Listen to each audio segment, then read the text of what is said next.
Hello students, how are you? By the grace of God, weekly trading levels are ready and I am presenting over here. मैंने कोई 4-5 महीने पहले कहा था there can be a great comeback in Chinese economy. जैसे जैसे lockdown खुलेगा वहाँ पर कुछ एक्टिविटीज़ बढ़ेगी. वहाँ का अगर मैं शंघाई इंडेक्स की बात करूँ नवंबर 22 में it was near to 2900 और जुलाई 23 में it is 3275. There is a very nominal growth in Shanghai Composite. और अगर मैं जीडीपी की बात करूं तो it is somewhere near to 19 trillion US dollar in nominal terms, and अगर मैं PPP terms की बात करूं तो it is somewhere near to 33 trillion US dollar.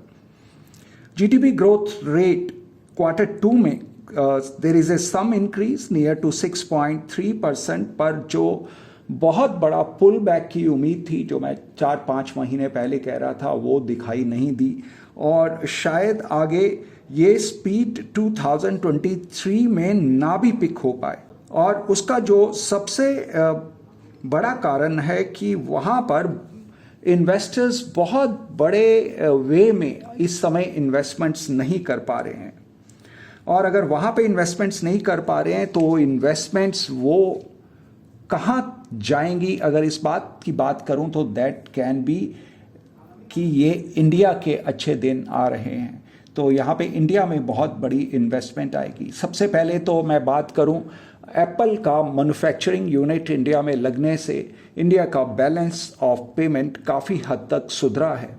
और जो सबसे कमाल की बात है इस समय जो आउट परफॉर्म किया NSE 500 की बात करूं तो NSE 500 में 50% of the stocks are 10 beggars, और ऐसा वर्ल्ड की किसी भी इकोनॉमी और स्टॉक एक्सचेंज के अंदर या इक्विटी मार्केट्स में देखने को नहीं मिला. So this 50% are 10 beggars and that's the highest such proportion across a series of major markets.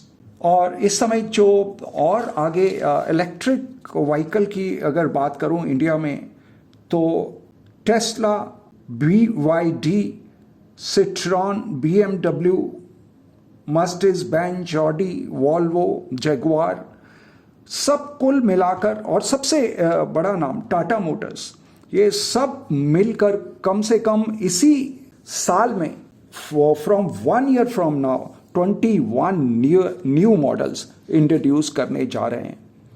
तो ये एक बहुत बड़ा ऑटो इंडस्ट्री के अंदर रेवोल्यूशन आने वाले 1-2 साल में दिखाई देगा.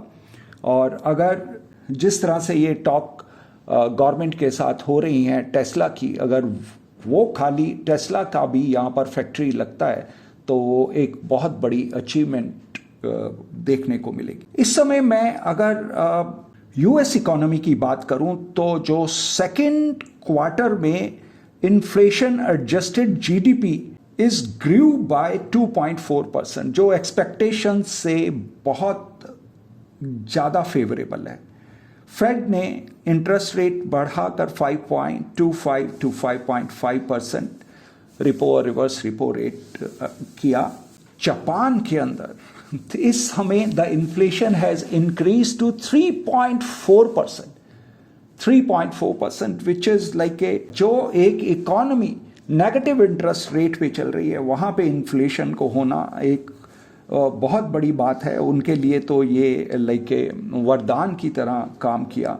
और जापान की मार्केट अपने पिछले 30 साल के हाईएस्ट पॉइंट्स पर इस समय ट्रेड कर रही है. और जापानीज सेंट्रल बैंक ने this time loosened its yield control. और जैसा मैंने कहा कि if China keeps losing global investors तो that India's time may have कम.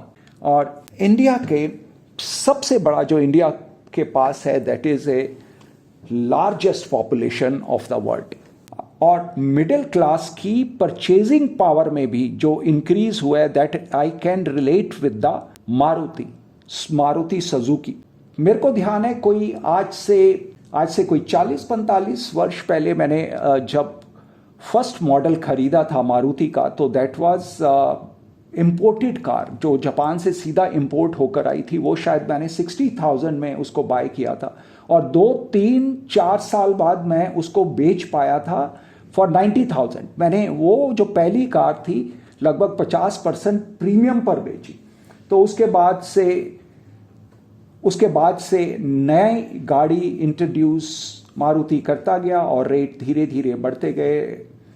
उसने मारुति 800, फिर उसके बाद इको, मुझे ध्यान है जेन, स्टीम, ऐसी कई गाड़ियां उन्होंने इंट्रोड्यूस की। वहाँ से धीरे धीरे 1.5 लाख, 2 लाख, 3 लाख की उसकी सेलिंग प्राइस हुआ करती थी। वहाँ से then they jump to 5 lakh, 5 lakh से 7 लाख, 7 लाख से 9 लाख, 9 लाख से 11-12 लैक्स तक वो जर्नी उन्होंने ट्रेवल की। और इस समय they have introduced a new car for 28 lakh rupees.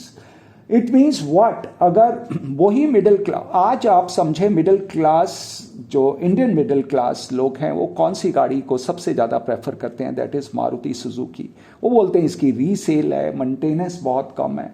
और वही जो आज से 40 साल पहले अगर वो 60,000 की मिडिल क्लास एक गाड़ी खरीदता था, तो आज वही मिडिल क्लास कम से कम 15, 18, 20 लाख की गाड़ी खरीदने में सक्षम है। तो that is a per capita income में भी इंक्रीज हुआ इंडिया में। और पिछले लगभग 20 सालों में तो जो बिलो पॉवर्टी लाइन से भी कम 50 करोड़ की पॉपुलेशन ऊपर आ पाई है। So let's hope. और लास्ट टाइम मैंने एक और बहुत बड़ी बात की कि इस समय जो इंडियन इक्विटी मार्केट कैप है, टोटल वर्ल्ड की मार्केट कैप का it is somewhere near to 3% only. और जो गोल्डमैन सैच की रिपोर्ट है उसके हिसाब से by 2050 it will increase to 10% of total world equity market cap, और बाय 2072 इट विल बी 13%। और जो चाइना आज 10% है total market equity market cap of the world का, that will be near to 13% only by 2072. So by 2072 there can be the chance, अगर दूसरी तरफ से मैं इसको एनालाइज करूं तो शायद India can be the second largest economy of the world. Japan, Germany को ही नहीं केवल, बल्कि वो यूएस से भी इंडियन इकोनॉमी ऊपर बढ़ पाए। सो लेट्स होप थिंग्स में work out as the researcher are thinking at this point of time, but time will tell future के चादर में क्या छुपा हुआ है। जब वो चादर हटेगी तो then everything will be on the card. but अभी आज जो इंडिया की पोजीशन है तो वो comparatively that is the best growing economy of the world, fastest speed से। और जो आज हम पांचवी पोजीशन पे हैं, तो धीरे धीरे we will reach to the second position of the world. With these words, lots of love, blessings, happy trading and happy investing to all my